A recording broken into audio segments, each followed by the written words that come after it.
കർത്താവിന്റെ നാമം മഹത്വപ്പെടുമാറാകട്ടെ. തിമോത്തിയോസിന് എഴുതിയ ഒന്നാം ലേഖനം ആണ് നാം പഠിച്ചുകൊണ്ടിരിക്കുന്നത്. ഒന്നാം ലേഖനം 4-ാം അധ്യായത്തിന്റെ 11 വരെയുള്ള വാക്യങ്ങൾ നാം ചിന്തിക്കുകയുണ്ടായി.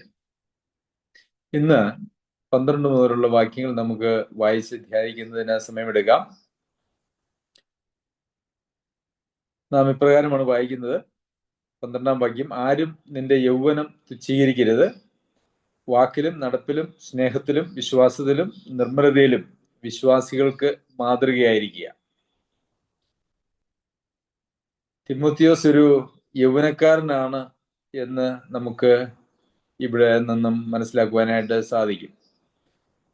ഗ്രീക്ക് സംസ്കാരത്തിൽ, ഭാഷയിൽ, അല്ലെങ്കിൽ ഗ്രീക്ക് ആ ഒരു കാലഘട്ടത്തിലെ ആ ഒരു സംസ്കാരത്തിൽ യൗവനക്കാര് എന്ന് പറയുന്നത് 40 വയസ്സ് വരെയുള്ള ആളുകളെയാണ് എന്നാണ് അത് സംബന്ധിച്ച് ഞാൻ വായിച്ചിട്ടുള്ളത്. തിമോത്തിയോസിന്റെ ഈ സമയത്തെ പ്രായം എന്ന് പറയുന്നത് ഏകദേശം 35 വയസ്സ് എന്നാണ് അതിനെക്കുറിച്ച് ബൈബിൾ ചരിത്രകാരന്മാർ അതിനെക്കുറിച്ച് പറഞ്ഞിരിക്കുന്നത് ഞാൻ വായിച്ചത്. അപ്പോൾ ഇവിടെ തിമോത്തിയോസ് ഒരു 35 വയസ്സ് ഏകദേശമുള്ള ഒരു വ്യക്തിയും, എന്നാൽ താൻ പഠിപ്പിക്കുന്നതായ സഭയിൽ, എഫെസോസിലെ സഭയിലോ അല്ലെങ്കിൽ മറ്റ് സഭകളിലൊക്കെ താൻ തന്നെക്കാൾ വളരെ പ്രായം കൂടുതലുള്ള ആളുകളുമായിട്ട് ഇടപെടുന്നു എന്നുള്ളത് ഒരു യാഥാർത്ഥ്യമാണ്. നമുക്കറിയാം, സഭയിൽ പല പ്രായക്കാരായിട്ടുള്ള ആളുകൾ ഉണ്ടാകുമല്ലോ. ഇത് മാത്രവുമല്ല, മൂപ്പന്മാർക്കും അതുപോലെ തന്നെ ശുശ്രൂഷകന്മാർക്കും വേണ്ടുന്നതായിട്ടുള്ള യോഗ്യതകൾ എന്തൊക്കെയാണ് എന്ന് തിമോത്തിയോസിനോട് 3-ാമത്തെ അധ്യായത്തിൽ എഴുതിയിരിക്കുന്നത് നമുക്ക് കാണുവാനായിട്ട് കഴിയും. അതിന്റെ അർത്ഥം എന്ന് പറഞ്ഞാൽ, സഭകളിൽ മൂപ്പന്മാരെ നിയമിക്കുന്ന അല്ലെങ്കിൽ ശുശ്രൂഷകന്മാരെ നിയമിക്കുന്നതായിട്ടുള്ള ഒരു ഉത്തരവാദിത്വവും തിമോത്തിയോസിനും അതുപോലെ തന്നെ തീത്തോസിനും ഒക്കെ ഉണ്ടായിരുന്നു എന്ന് നമുക്ക് സ്വാഭാവികമായിട്ടും ചിന്തിക്കാനായിട്ട് സാധിക്കും. അപ്പോൾ മൂപ്പന്മാരായി നിയോഗിക്കുന്ന, ശുശ്രൂഷകന്മാരായി നിയോഗിക്കപ്പെടുന്നതായിട്ടുള്ള ആളുകൾ തിമോത്തിയോസിനേക്കാൾ പ്രായക്കൂടുതൽ ഉള്ള ആളുകളാകാനായിട്ടുള്ള സാധ്യതയുണ്ട്. ദൈവവചനത്തിലെ പ്രത്യേകിച്ച് പ്രമാണങ്ങളൊക്കെ മൂപ്പന്മാരെ കുറിച്ചൊക്കെ പറയുന്ന അവരുടെ യോഗ്യതകളെ കുറിച്ച് പറയുമ്പോൾ സ്വാഭാവികമായിട്ടും 40 വയസ്സിന് മുകളിലേക്ക് പ്രായമുള്ള ആളുകളെ ആയിരിക്കണം പ്രാഥമികമായിട്ടും അവരിൽ ഉണ്ടായിരിക്കുക. അപ്പോൾ അത്രയൊന്നും പ്രായമില്ലാത്തതായിട്ടുള്ള തിമോത്തിയോസ് ആണ് ഈ ശുശ്രൂഷകൾക്കൊക്കെ നേതൃത്വം കൊടുക്കുന്നത് എന്നുള്ളതുകൊണ്ട് തിമോത്തിയോസിന്റെ ജീവിതത്തെ സംബന്ധിച്ച് ചില നിർദ്ദേശങ്ങൾ ഇവിടെ പൗലോസ് അപ്പോസ്തലൻ കൊടുക്കുകയാണ്. എന്ന് മാത്രവുമല്ല, 11-ാമത്തെ വാക്യത്തിൽ നീ ഇത് ആജ്ഞാപിക്കുകയും ഉപദേശിക്കുകയും ചെയ്യുക. അപ്പോൾ സഭയിലെ ജനത്തോട് ചില കൽപ്പനകളും അതുപോലെ തന്നെ കർശനമായിട്ടുള്ള ഉപദേശങ്ങളും ഒക്കെ കൊടുക്കേണ്ടതായിട്ടുള്ള ആവശ്യം ഇപ്പോൾ തിമോത്തിയോസിനുണ്ട്. അപ്പോൾ തിമോത്തിയോസിന്റെ പ്രായത്തിന്റെ കുറവ് ഒരു തടസ്സമായിട്ട് വരരുത് എന്നുള്ളത് കൊണ്ടാണ് ഇങ്ങനെ ഒരു വാക്ക് അല്ലെങ്കിൽ ഇങ്ങനെ ഒരു പ്രബോധനം പൗലോസ് അപ്പോസ്തലൻ തിമോത്തിയോസിന് കൊടുക്കുന്നതായിട്ട് നമുക്ക് മനസ്സിലാക്കുവാൻ കഴിയുന്നു. ആരും നിന്റെ യൗവനം തുച്ഛീകരിക്കരുത്. യൗവനം തുച്ഛീകരിക്കുക എന്ന് പറഞ്ഞാൽ, അതുകൊണ്ട് ഒരുപക്ഷെ നമ്മളൊക്കെ നമ്മുടെ സാധാരണ ഭാഷയിൽ പറയുമല്ലോ, അവനൊരു പയ്യനല്ലേ, അവനെന്തറിയാം, ഇങ്ങനെ തീരെ പിള്ളേരൊന്നും അല്ല ഇങ്ങനെയുള്ള കാര്യങ്ങളൊന്നും ചെയ്യേണ്ടത്, അതിനൊക്കെ ഒരു പക്വതയൊക്കെ വേണം എന്നൊക്കെയുള്ള ഒരു സാധാരണ വർത്തമാനങ്ങൾ നമ്മളുടെ ഇടയിൽ ഉണ്ടാവാറുണ്ട്. നമ്മുടെ ഇടയിൽ എന്ന് പറഞ്ഞാൽ പൊതുവിൽ മനുഷ്യരുടെ ഇടയിൽ ഉണ്ടാവാറുണ്ട്. പ്രായത്തെ യഥാർത്ഥത്തിൽ വയസ്സിനെ ആളുകളുടെ പക്വതയോട് ആനുപാതികമായിട്ട് നമുക്ക് ചിന്തിക്കാനായിട്ട് കഴിയും. പൊതുവിൽ അതൊരു ശരിയുമാണ്. എന്നാൽ പ്രായമേറെ ഉണ്ടായാലും പക്വതയില്ലാത്തവരും, പ്രായം കുറവാണെങ്കിലും പക്വത കാണിക്കുന്നതായിട്ടുള്ള ആളുകളുമുണ്ട് എന്നുള്ളത് ഒരു യാഥാർത്ഥ്യമാണ്. എന്നാൽ പ്രായം കൂടുന്തോറും ഒരു പക്വത വരുന്നു എന്നുള്ളത് ഒരു സാധാരണ സംഭവമാണല്ലോ. അപ്പോൾ ആരും നിന്റെ യൗവനം തുച്ഛീകരിക്കരുത്. അതായത് നീ ഒരു 35 വയസ്സൊക്കെ ഉള്ള ഒരു പയ്യനാണ്, അല്ലെങ്കിൽ ഒരു പക്വത വന്നിട്ടില്ല, സഭയോട് ആജ്ഞാപിക്കാനും സഭയിൽ മൂപ്പന്മാരെ നിയമിക്കാനും ശുശ്രൂഷകന്മാരെ നിയമിക്കാനും ഒന്നുമുള്ള ഒരു യോഗ്യത ഒന്നവനായിട്ടില്ല എന്ന് ആരും നിന്നെക്കുറിച്ച് പറയരുത് എന്നാണ് ഇവിടെ പൗലോസ് അപ്പോസ്തലൻ ഉദ്ദേശിച്ചിരിക്കുന്നത്. അതിനെന്ത് ചെയ്യണം നിന്റെ യൗവനത്തെ ആരും തുച്ഛീകരിക്കാതിരിക്കാൻ എന്ത് ചെയ്യണം എന്ന് ചോദിച്ചാൽ അതാണ് നമുക്ക് അതിന്റെ 12ാമത്തെ വാക്യത്തിന്റെ 2ാം ഭാഗത്ത് കാണുവാനായിട്ട് കഴിയുന്നത്. വാക്കിലും നടപ്പിലും സ്നേഹത്തിലും വിശ്വാസത്തിലും നിർമ്മലതയിലും വിശ്വാസികൾക്ക് മാതൃകയായിരിക്കുക. അതായത് നിന്റെ ജീവിതത്തെ നോക്കിയിട്ട്, തിമോത്തിയോസേ, നിന്റെ ജീവിതത്തെ നോക്കിയിട്ട് ഒരു പരാതിയും ഒരു പരിഭവവും ആരും പറയാനായിട്ട് പാടില്ല. നിന്റെ വാക്കുകളെ നീ സൂക്ഷിക്കണം. വളരെ പക്വതയുള്ള വാക്കുകളായിരിക്കണം. ദൈവവചനപ്രകാരമുള്ള വാക്കുകളായിരിക്കണം നിന്റെ വായിൽ നിന്ന്, നാവിൽ നിന്നുണ്ടാവേണ്ടത്. നിന്റെ നടപ്പ്, സഹവിശ്വാസികളുടെ ഇടയിലുള്ളതായ നിന്റെ പെരുമാറ്റവും മറ്റ് കാര്യങ്ങളൊക്കെ വളരെ മാതൃകയായിരിക്കണം. വിശ്വാസികൾക്ക് മാതൃകയായിരിക്കുക എന്ന് പറഞ്ഞാൽ അതിന്റെ അർത്ഥം ദൈവവചന പ്രകാരമായിരിക്കുക എന്നുള്ളതാണ്. അതിനുപയോഗിക്കുന്നതായിട്ടുള്ള മറ്റൊരു പദമാണ് വിശ്വാസികൾക്ക് മാതൃകയായിരിക്കുക എന്ന് പറയുന്നത്. അതുപോലെ സ്നേഹം, വിശ്വാസം, നിർമ്മലത, ഈ എല്ലാ കാര്യങ്ങളിലും ആരും നിന്നെ ചോദ്യം ചെയ്യാനായിട്ടോ നിന്നെ കുറച്ചു കാണാനായിട്ടോ ഒരിക്കലും നീ അനുവദിക്കരുത് എന്നാണ് ഇവിടെ പൗലോസ് അപ്പോസ്തലൻ തിമോത്തിയോസിന് കൊടുക്കുന്നതായിട്ടുള്ള നിർദ്ദേശം അല്ലെങ്കിൽ ഉപദേശം എന്ന് പറയുന്നത്. പ്രിയമുള്ളവരെ, ഇത് ഒരു യൗവനക്കാരനായതുകൊണ്ട് ഈ കാര്യത്തിൽ പ്രത്യേകം ശ്രദ്ധിക്കണം എന്നുള്ളത് ഒരു യാഥാർത്ഥ്യമാണ്. എന്നാൽ സഭയിൽ ശുശ്രൂഷ ചെയ്യുന്നതായിട്ടുള്ള ഏതൊരാളെ സംബന്ധിച്ചിടത്തോളം മറ്റുള്ളവർക്ക് മാതൃകയായിരിക്കണം എന്നുള്ളതിൽ യാതൊരു വിട്ടുവീഴ്ചയും ഇല്ല. ഇനി പ്രായമായ ഒരാളാണെങ്കിലും അവര് പൊതുവിൽ അവരുടെ വാക്കിലും നടപ്പിലും സ്നേഹത്തിലും വിശ്വാസത്തിലും നിർമ്മലതയിലും വിശ്വാസികൾക്ക് മാതൃകയായിരിക്കണം എന്നുള്ളതിന് തർക്കമില്ലല്ലോ. അവര് കുറച്ചുകൂടി ആത്മീയമായിട്ടുള്ള പരിജ്ഞാനം സമ്പാദിച്ച് ആ ഒരു നിലയിൽ ജീവിക്കുന്ന ആളുകളായിരിക്കും എന്നുള്ള ചിന്തയിൽ നിന്നാണ് പൗലോസ് അപ്പോസ്തലൻ പ്രത്യേകിച്ച് യൗവനക്കാരനായിരിക്കുന്ന തിമോത്തിയോസിനോട് ഈ ഉപദേശങ്ങൾ കൊടുക്കുന്നത്. എല്ലാവർക്കും മാതൃകയായിരിക്കണം, അനുകരിക്കുവാൻ തക്കതായിട്ടുള്ള മാതൃകയായിരിക്കണം, വിശ്വാസത്തിന് മാതൃകയായിരിക്കണം, സ്നേഹത്തിന് മാതൃകയായിരിക്കണം, വാക്കുകൾക്ക് സംസാരത്തിൽ മാതൃകയായിരിക്കണം, നടപ്പിലും മാതൃകയായിരിക്കണം, നിർമ്മലതയിലും എല്ലാ കാര്യങ്ങളിലും മാതൃകയായിരിക്കണം. സഭയുടെ മേൽ അധികാരം നടത്തുന്നവരായിട്ടല്ല ആട്ടിൻകൂട്ടങ്ങൾക്ക് മാതൃകകളായി തീർന്നുകൊണ്ട് അധ്യക്ഷത ചെയ്യുവിൻ എന്ന് പത്രോസ് ലേഖനം എഴുതുമ്പോൾ മൂപ്പന്മാരോട് പറയുന്നത് നമുക്കറിയാമല്ലോ. പൊതുവെ ഈ സഭയെ ഭരിക്കുക അല്ലെങ്കിൽ സഭയെ കൊണ്ടു നടക്കുക, ഇടയശുശ്രൂഷ ചെയ്യുക എന്ന് പറയുന്നത് മാനുഷികമായിട്ടുള്ള തന്ത്രങ്ങളിലൂടെയോ അല്ലെങ്കിൽ സ്വാധീനങ്ങളിലൂടെയോ ആണ് ഇന്ന് അനേക സഭകളിലും കൊണ്ടു നടക്കുന്നത് എന്നുള്ളതൊരു യാഥാർത്ഥ്യമാണ്. അങ്ങനെയൊന്നുമല്ല സഭയെ കൊണ്ടു നടക്കേണ്ടത്. മാതൃകകളായി തീർന്നുകൊണ്ട്, ഇടയന്മാർ ആടുകൾക്ക് മാതൃകകളായി തീർന്നുകൊണ്ടാണ് സഭയെ കൊണ്ടു നടക്കേണ്ടത് എന്നുള്ളത് ഒരു ആത്മീക യാഥാർത്ഥ്യമാണ്. ഇന്ന് പലപ്പോഴും അങ്ങനെ മാതൃകകളായി തീരുന്ന ഇടയന്മാരില്ലാത്തതുകൊണ്ട് അതിനെ കണ്ടുപിടിച്ചിരിക്കുന്നതായിട്ടുള്ള ഒരു എളുപ്പ വഴി എന്ന് പറയുന്നത് അങ്ങനെ ഇടയന്മാരായിട്ട് ആളുകളെ സഭകളിൽ നിയമിക്കും. അതിനുശേഷം കുറച്ച് കഴിയുമ്പോൾ അങ്ങനെയുള്ള ആളുകളെ അവിടുന്ന് ട്രാൻസ്ഫർ ചെയ്ത് 2-3 വർഷമൊക്കെ കഴിയുമ്പോൾ അവിടുന്ന് ട്രാൻസ്ഫർ ചെയ്ത് പുതിയൊരാളെ കൊണ്ടുവരും. അങ്ങനെ ആളുകളെ മാറ്റി ആണ് ഇന്ന് ഒരുവിധം സഭകളെയൊക്കെ ആളുകൾ അല്ലെങ്കിൽ ഈ പ്രസ്ഥാനങ്ങളൊക്കെ ഓടിച്ചുകൊണ്ട് പോകുന്നത്. അതൊന്നും വചനപ്രകാരമുള്ള കാര്യമല്ല എന്നുള്ളത് നമുക്കറിയാമല്ലോ. അങ്ങനെ ഇടയന്മാർക്ക് ട്രാൻസ്ഫർ ഒന്നുമില്ല, ഇതൊരു ജോലിയൊന്നുമല്ല, മറിച്ച് ഇതൊരു ദൈവസന്നിധിയിലുള്ളതായ ഒരു ശുശ്രൂഷയാണ്. അപ്പോൾ വിശ്വാസികൾക്ക് മാതൃകയായി ജീവിക്കാൻ കഴിയാത്ത ആർക്കും സഭ ശുശ്രൂഷ അത് ഒരു ഇടയൻ എന്നുള്ള നിലയിലോ അതല്ല എങ്കിൽ ഒരു ഭൗതിക ഡീക്കൻ എന്നുള്ള നിലയിലോ അത് ചെയ്യുവാനായിട്ട് സാധിക്കുകയില്ല. പൊതുവിൽ വിചാരിച്ചാൽ ഡീക്കന്മാർക്ക് ഉള്ള യോഗ്യതകളെ കുറിച്ച് പറയുമ്പോഴും അതിനകത്ത് ഉപദേശിപ്പാൻ സമർത്ഥൻ എന്നുള്ളതായ ഒരു ആവശ്യം ഇവിടെ പറയുന്നില്ല എന്നുള്ളത് ഒഴിച്ചാൽ ബാക്കിയുള്ളതൊക്കെ ഏകദേശം എല്ലാവർക്കും തുല്യമാണ് എന്നുള്ളതും നമുക്ക് കാണുവാനായിട്ട് കഴിയും. 13ാമത്തെ വാക്യത്തിൽ ഞാൻ വരുവോളം വായന, പ്രബോധനം, ഉപദേശം എന്നിവയിൽ ശ്രദ്ധിച്ചിരിക്കുക. വായന, പ്രബോധനം, ഉപദേശം. എന്താണ് പ്രബോധനവും ഉപദേശവും തമ്മിലുള്ള വ്യത്യാസം? ഉപദേശം എന്നുള്ളതിന് നമ്മൾ സാധാരണഗതിയിൽ ഉപദേശിക്കുന്നവനായിരിക്കണം, പ്രബോധിപ്പിക്കുന്നവനായിരിക്കണം എന്നുള്ള ഒരു ചിന്തയാണ് പെട്ടെന്ന് നമ്മുടെ മനസ്സിലേക്ക് വരാൻ സാധ്യതയുള്ളത്. എന്നാൽ ഇവിടെ ഉപദേശം എന്ന് പറയുന്നത് കൊണ്ട് ഉദ്ദേശിച്ചിരിക്കുന്നത് വചനത്തിലെ സത്യങ്ങൾ നിർമ്മലമായിട്ടുള്ള നിലയിലുള്ള വചന സത്യങ്ങളെ കുറിച്ചാണ് ഇവിടെ പറഞ്ഞിരിക്കുന്നത്. ഉപദേശം എന്ന് പറയുന്നത് വളരെ പ്രധാനപ്പെട്ട കാര്യമാണ്. ക്രിസ്തീയ ജീവിതത്തിന്റെ അടിസ്ഥാനം, യോഗ്യമായിട്ടുള്ള ഒരു ക്രിസ്തീയ ജീവിതത്തിന്റെ അടിസ്ഥാനം എന്ന് പറയുന്നത് ഉപദേശമാണ്. ഉപദേശിക്കലല്ല, ഉപദേശം. ഉപദേശമാണ് യഥാർത്ഥത്തിൽ നമ്മൾ പ്രബോധനമായിട്ടും ഉപദേശമായിട്ടും ഒക്കെ കൊടുക്കുന്നത്. ഡോക്ട്രിൻസ്, ദൈവശാസ്ത്രം എന്നൊക്കെ ഇന്ന് ആധുനിക കാലഘട്ടത്തിൽ നമുക്ക് പറയുവാനായിട്ട് കഴിയും.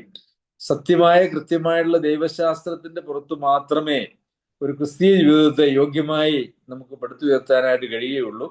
ഇന്ന് അനേക സഭകളിലെയും അപജയത്തിന് കാരണമായിരിക്കുന്നത് അവരുടെ വിശ്വാസം അടിസ്ഥാനപ്പെട്ടിരിക്കുന്നതായിട്ടുള്ള ഉപദേശം വളരെ തെറ്റാണ് എന്നുള്ളതാണ്.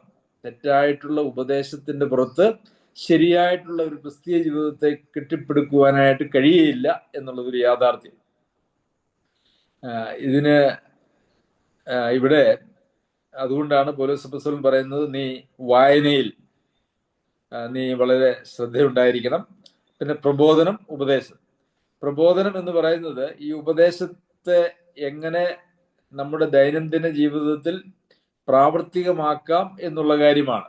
ദൈനംദിന ജീവിതത്തിൽ ഉപദേശത്തെ പ്രാവർത്തികമാക്കുന്നതിന് വേണ്ടി കൊടുക്കുന്നതായിട്ടുള്ള നിർദ്ദേശങ്ങളാണ് യഥാർത്ഥത്തിൽ പ്രബോധനത്തിലുള്ളത്.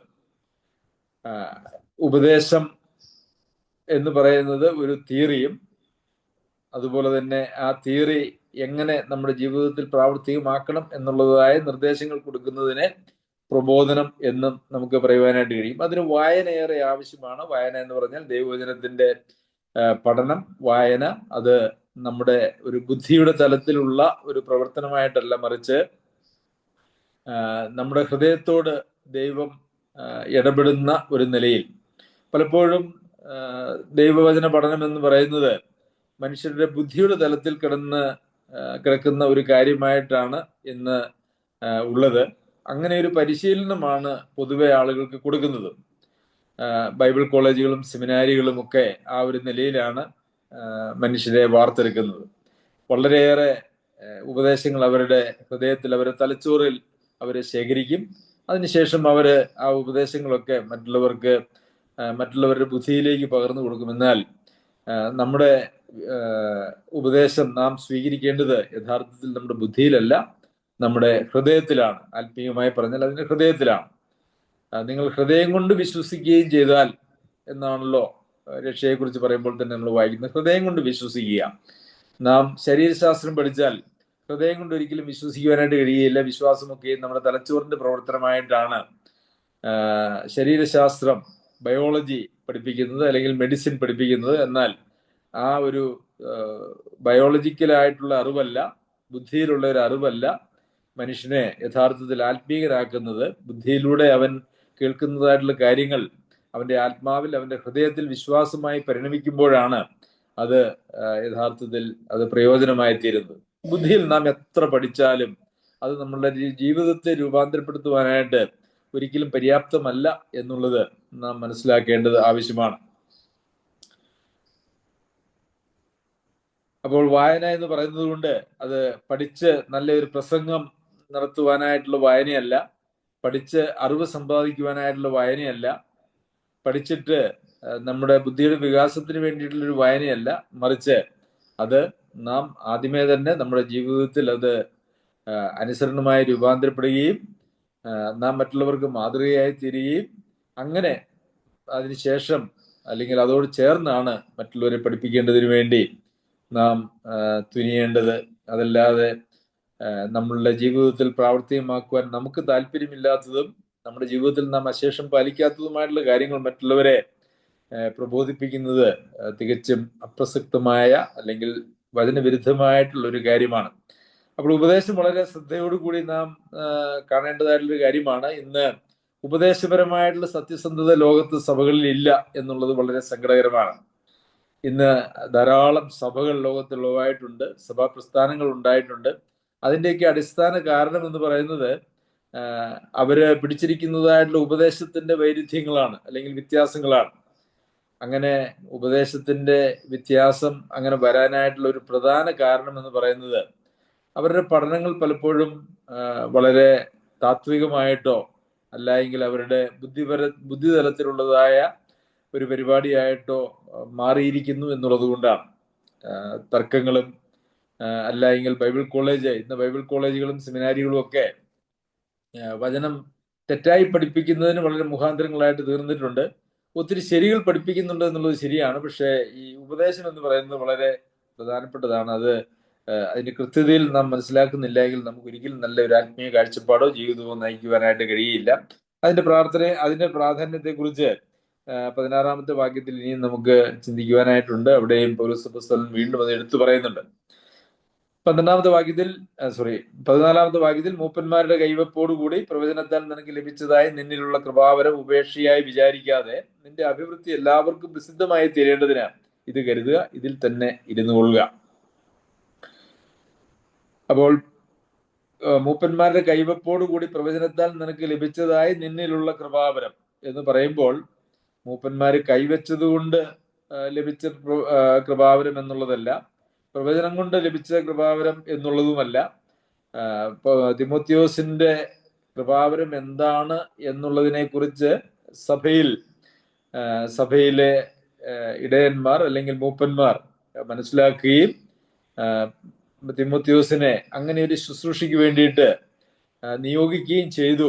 അപ്പോൾ അത് പ്രസിദ്ധപ്പെടുത്തിയിട്ടുമുണ്ട് എന്നുള്ളത് നമുക്ക് കാണാനായിട്ട് കഴിയും. 1-ാം അധ്യായത്തിന്റെ 18-ാമത്തെ വാക്യത്തിലും ഇതേ കാര്യം നാം കണ്ടതാണ്. മകനെ തിമോത്തിയോസെ, നിന്നെക്കുറിച്ച് മുമ്പുണ്ടായ പ്രവചനങ്ങൾക്ക് ഒത്തവണ്ണം ഞാൻ ഈ ആജ്ഞ നിനക്ക് ഏൽപ്പിക്കുന്നു എന്ന് പറയുന്നുണ്ട് 1-ാമത്തെ അധ്യായം 18-ാമത്തെ വാക്യത്തിൽ.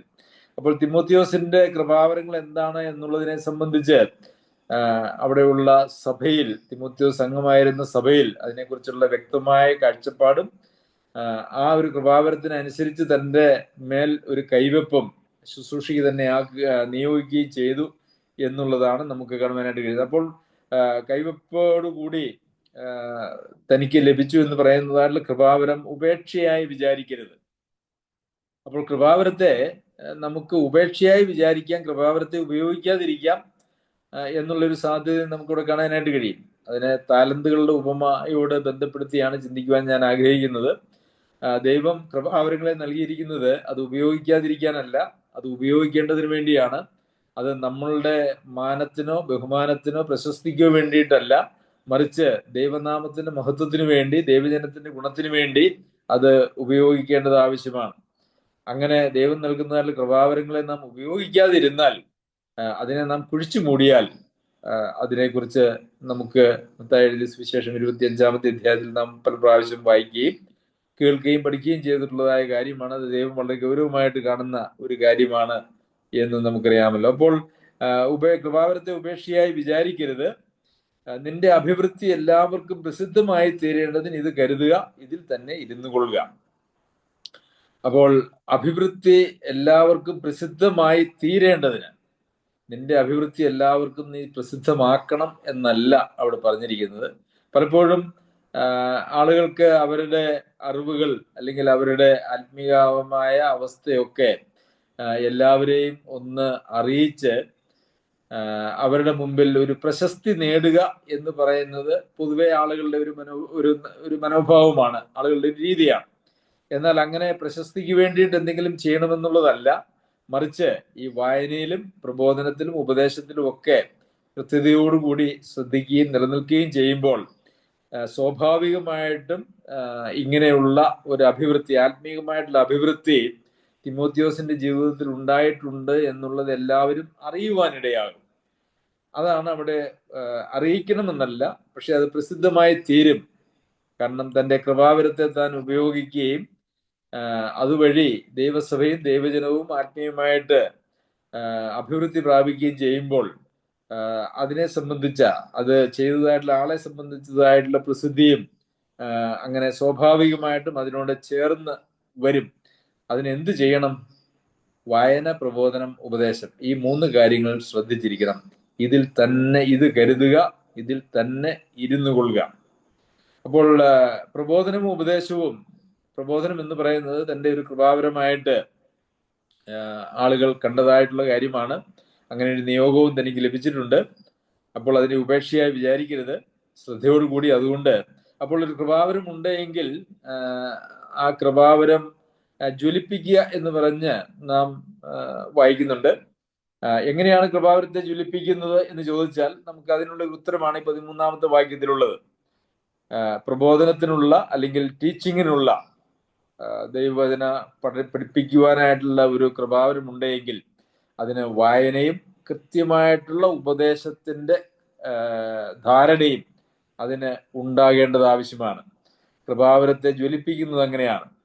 ദൈവം നൽകുന്ന, അങ്ങനെ കൃപാവരം ദൈവം കൊടുത്തതായിട്ടുള്ള ആളുകൾക്ക് ദൈവവചനം പഠിക്കുവാനും അതുപോലെ തന്നെ ഉപദേശത്തെ അതിന്റെ കൃത്യമായി മനസ്സിലാക്കുവാനും അത് പഠിപ്പിക്കുവാനുമുള്ള ഒരു ഉത്തരവാദിത്വമുണ്ട്. ദൈവാത്മാവ് പ്രത്യേകമായി അവരോട്, അങ്ങനെയുള്ളവരോട് ആ കാര്യങ്ങളിൽ ഇടപെടുകയും അവർക്ക് വേണ്ടുന്നതായിട്ടുള്ള നിർദ്ദേശങ്ങൾ കൊടുക്കുകയും ചെയ്യും എന്ന് നമുക്ക് കാണുവാനായിട്ട് സാധിക്കും. അപ്പോൾ എനിക്ക് എന്തെങ്കിലും കൃപാവരം തന്നിട്ടുണ്ടെങ്കിൽ അത് ഏത് കൃപാവരമാണെങ്കിലും കൃപാവരങ്ങളുടെ ഒരു ലിസ്റ്റ് തന്നെ നമുക്ക് പത്രോസ് എഴുതിയ ലേഖനത്തിലും കൊരിന്ത്യർ ലേഖനത്തിലും റോമാ ലേഖനത്തിലും നമുക്ക് കാണുവാനായിട്ട് കഴിയും. ഏകദേശം 20ഓളം കൃപാവരങ്ങളാണ് ലിസ്റ്റ് ചെയ്തിരിക്കുന്നത്. എന്നാൽ അതൊരു പൂർണ്ണമായിട്ടുള്ള ഒരു ലിസ്റ്റ് ഒന്നുമല്ല എന്ന് നമുക്കറിയാമല്ലോ. ഏത് കൃപാവരമാണ് നമുക്ക് ലഭിച്ചിരിക്കുന്നത് എങ്കിലും അതെല്ലാം ജ്വലിപ്പിക്കേണ്ടത്, അത് ഏറ്റവും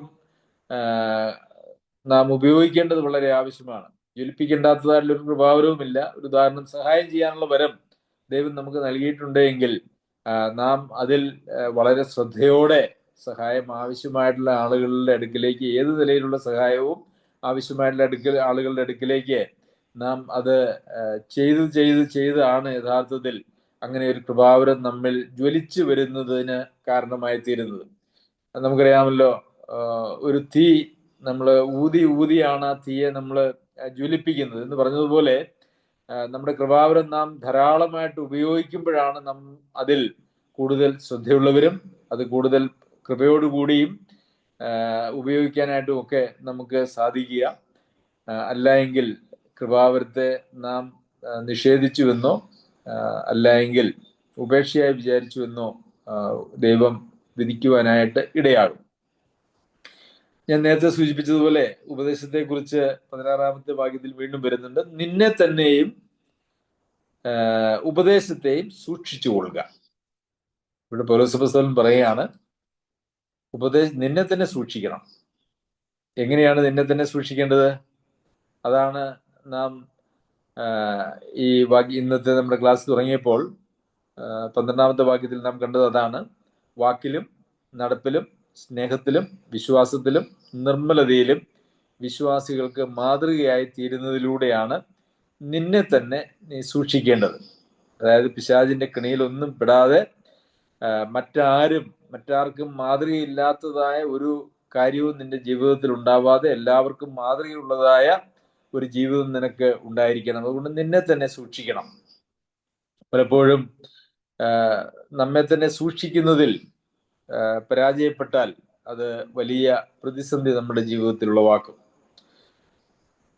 പലപ്പോഴും വളരെ ഗൗരവമായിട്ടുള്ള പാപങ്ങളിലൊക്കെ ആളുകൾ പെട്ടുപോയാൽ അവരുടെ ശുശ്രൂഷ ഒരു പരിധിവരെ എന്നേക്കും അവസാനിക്കും എന്നുള്ളത് നാം മനസ്സിലാക്കേണ്ടത് ആവശ്യമാണ്.